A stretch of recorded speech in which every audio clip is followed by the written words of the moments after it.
everybody. Ngasi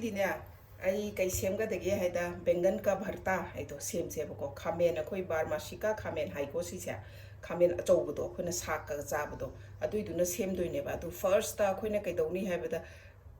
chanam khara kho ga thamme aina ko chanam khara kho ga thamme adu chanam se khamen si manung da hapjan se ba doi ulake kamai hapjan ne to ko chanam khara kho thambado ko akhoi khamaina khamen se hapjan ni khamen manung jida hapjalaga koina chana kaino se khamen se lodui ne ba aduga sem doi ne ba ko adu sumaina thang ma ton atum bam lawraga khara khara sumaina crack tawraga ne manung jida chanam se phumjal lo ba sumaina chanam se horen lowbada ne lowbada yai ba du ta yaw bodo adugi taste tu ne ba men ba kaino da bharta da taste lak to se ko aduna masi khoina se chanam se hapsala se ba chanam se nga sai crack tu manung du da ko adu horen ma khamen se low ba si da dum chanam si su roast to doi ne ba low doi ne ba adu sumain tawraga jaga khara yamna marak sidam hol asi hain tawraga ne ko khamen ani mak sida ina chanam do hokaira khamen je hokaira ga chanam do loi hapsale ko aduga kaidoni haibada machi khamen se amamam thau kitang hapaga thau masa sida loina thungna ba taira se ko thau se sumain tawraga khamen sida khogi ani khogi refined oil do ni vegetable oil ne siji nei se khutta thau khara lawraga pura thau se sumaina taire ko taira se aduga yai ba hora se khamen ani do ko mai thagalasi gas ta aduga sumaina jali gumba khoigi kharai gumba ma lawraga jali gumba ma lawraga di aduga di yai ba do lai ba ko aduna sumaina ina jali macha ma lawre aduga mai gas to full flame da thagalaga masagi pura khamen se mathanga ola ga sumaina koina nga yai bai type ta mathanga ola ga ne yai ba aduga ne mai maku se pura ka gai sak pa do maku se pura sak pa bhau ngai doi ne ba ko loina koina lei ra ga mai koin tawraga pura ka ba ba adu maku du khatani ka doi do kem pakhat piru nu manung da di kem tawroi ba ko adu mai tawraga tawrasi koi minute 10 mukti dum sang bani adu yai ra si ko khamen se ko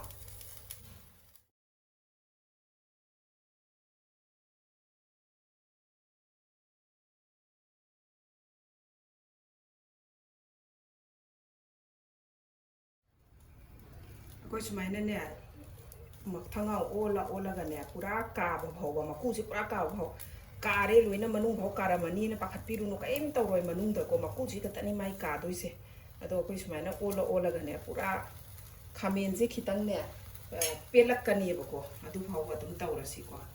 adu minute 10 mu saina yai biro minute 10 mu lawrasi ko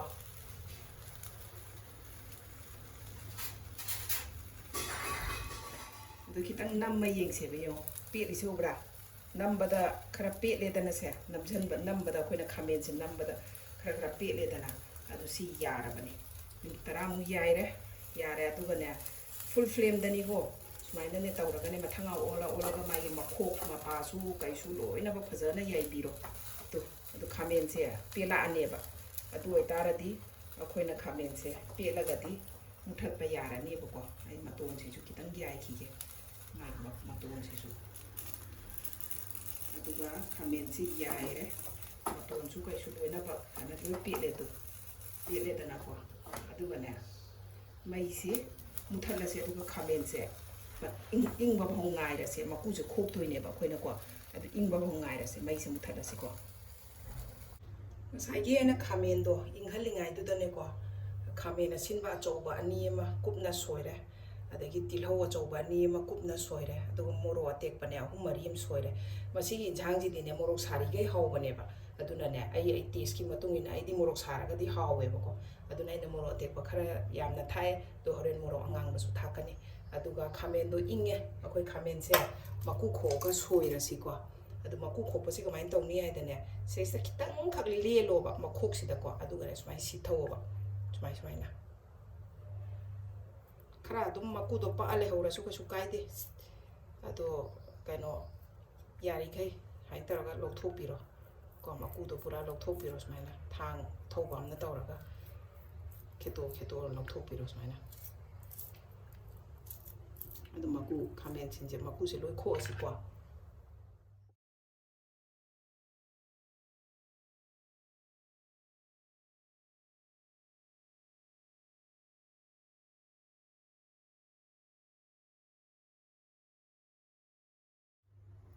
ꯈꯥꯃꯦꯟ ꯑꯅꯤꯃꯛ ꯑꯩꯈꯣꯏꯅ ꯂꯣꯏꯅ ꯈꯣꯛꯄ ꯂꯣꯏꯔꯦꯀꯣ ꯑꯗꯨꯒꯅꯦ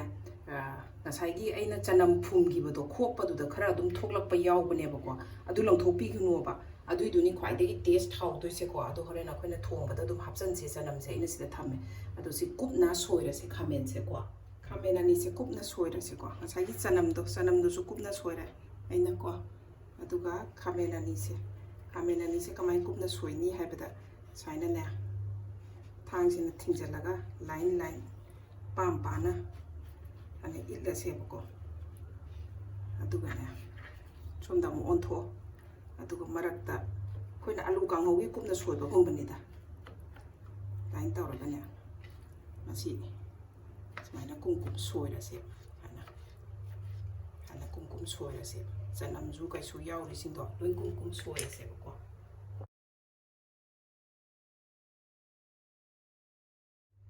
ꯑꯩꯈꯣꯏꯅ ꯈꯥꯃꯦꯟ ꯑꯅꯤꯗꯣ ꯀꯨꯞꯅ ꯁꯣꯏꯕ ꯂꯣꯏꯔꯦꯀꯣ ꯑꯗꯨꯒ ꯍꯧꯖꯤꯛ ꯑꯩꯈꯣꯏ ꯉꯧꯕ ꯍꯧꯔꯁꯤ ꯊꯥꯎ ꯊꯥꯡꯒꯠꯂꯁꯤ ꯁꯥꯔꯦ ꯌꯥꯔꯦꯀꯣ ꯑꯗꯨ ꯊꯥꯎ ꯍꯩꯔꯁꯤ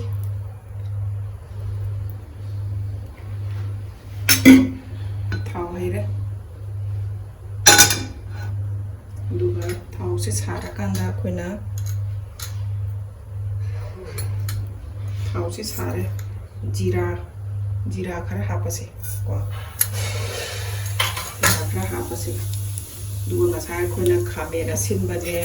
ꯇꯤꯜꯍꯧꯅꯦ ꯃꯣꯔꯣꯛ ꯑꯇꯦꯛꯄꯅꯦ ꯑꯩꯅ ꯐꯗꯤꯒꯣꯝ ꯈꯔꯁꯨ ꯁꯣꯏꯔꯒ ꯊꯝꯃꯦꯀꯣ ꯑꯗꯨ ꯍꯣꯔꯦꯟ ꯐꯗꯤꯒꯣꯝꯁꯤꯗꯤ ꯂꯥꯁꯇ ꯆꯥꯏꯁꯟꯗꯣꯏꯅꯤ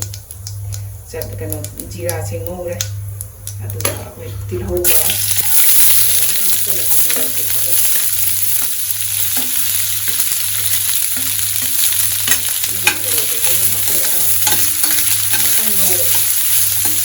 ꯇꯤꯜꯍꯧꯁꯤ ꯄꯨꯔꯥ ꯕ꯭ꯔꯥꯎꯅꯤꯡ ꯑꯣꯏꯕ ꯃꯨꯟꯕꯐꯥꯎ ꯉꯧꯗꯧ ꯅꯠꯇꯦ ꯍꯥꯏꯐꯦꯠ ꯃꯥꯒꯤ ꯍꯥꯏꯐꯦꯠꯇꯪ ꯃꯨꯜꯂꯛꯄ ꯐꯥꯎꯕ ꯉꯧꯒꯗꯕꯅꯤ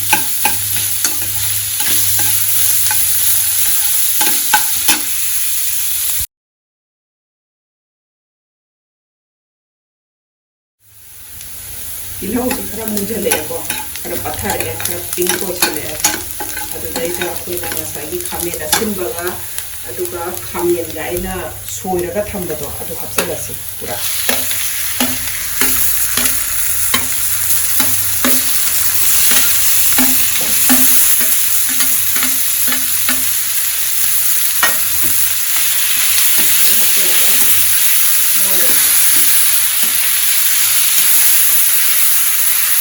ꯃꯩꯁꯤꯗ ꯈꯤꯇꯪ ꯃꯤꯗꯤꯌꯝꯗ ꯊꯝꯃꯒꯀꯣ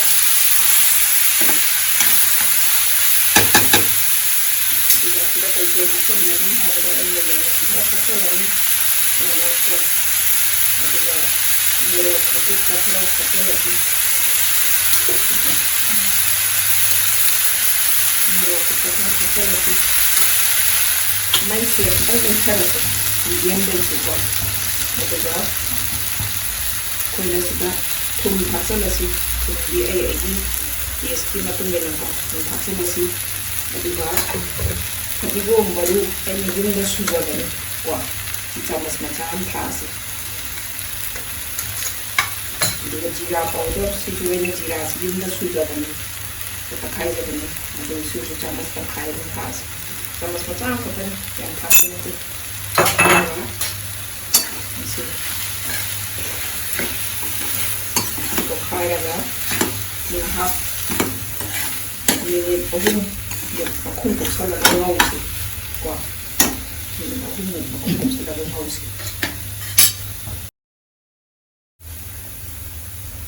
ꯃꯤꯅꯤꯠ 2ꯃꯨꯛ ꯑꯃꯨꯛꯀ ꯉꯧꯔꯦꯀꯣ ꯑꯗꯨ ꯌꯥꯔꯦ ꯃꯨꯜꯂꯦ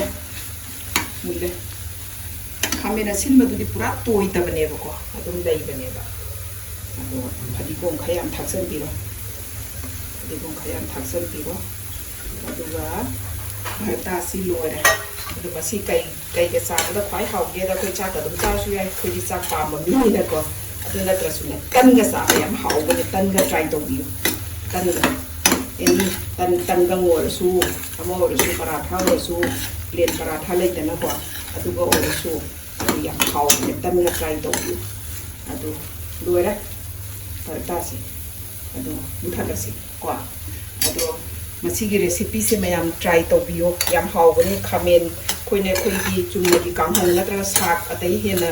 ꯑꯇꯣꯞꯄꯗꯤ ꯀꯩꯁꯨ ꯀꯥ ꯍꯦꯟꯅ ꯀꯩꯁꯨ ꯆꯥꯗꯦꯗꯅ ꯑꯗꯣ ꯁꯤꯒꯤ ꯕꯥꯔꯃꯥꯁꯤꯀꯥ ꯈꯥꯃꯦꯟꯁꯦꯀꯣ ꯁꯤꯒꯤ ꯕꯦꯡꯒꯟꯒ ꯚꯔꯇꯥ ꯍꯥꯏꯁꯦ ꯁꯤ ꯇꯧꯔꯒꯅꯦ ꯇ꯭ꯔꯥꯏ ꯇꯧꯕꯤꯌꯣ ꯌꯥꯝ ꯍꯥꯎꯕꯅꯦ ꯑꯩꯈꯣꯏ ꯆꯨꯝꯅ ꯆꯥꯛꯀ ꯆꯥꯔꯁꯨ ꯍꯥꯎꯕꯅꯤ ꯇꯟ ꯅꯠꯇ꯭ꯔꯗꯤ ꯌꯥꯗꯦꯕ ꯂꯩꯇꯦ ꯑꯗꯣ ꯇꯟꯒ ꯆꯥꯔꯁꯨ ꯌꯥꯝ ꯍꯥꯎꯕꯅꯦ Okay, everybody. Thank you so much, everybody. Okay, have a nice day. Bye-bye.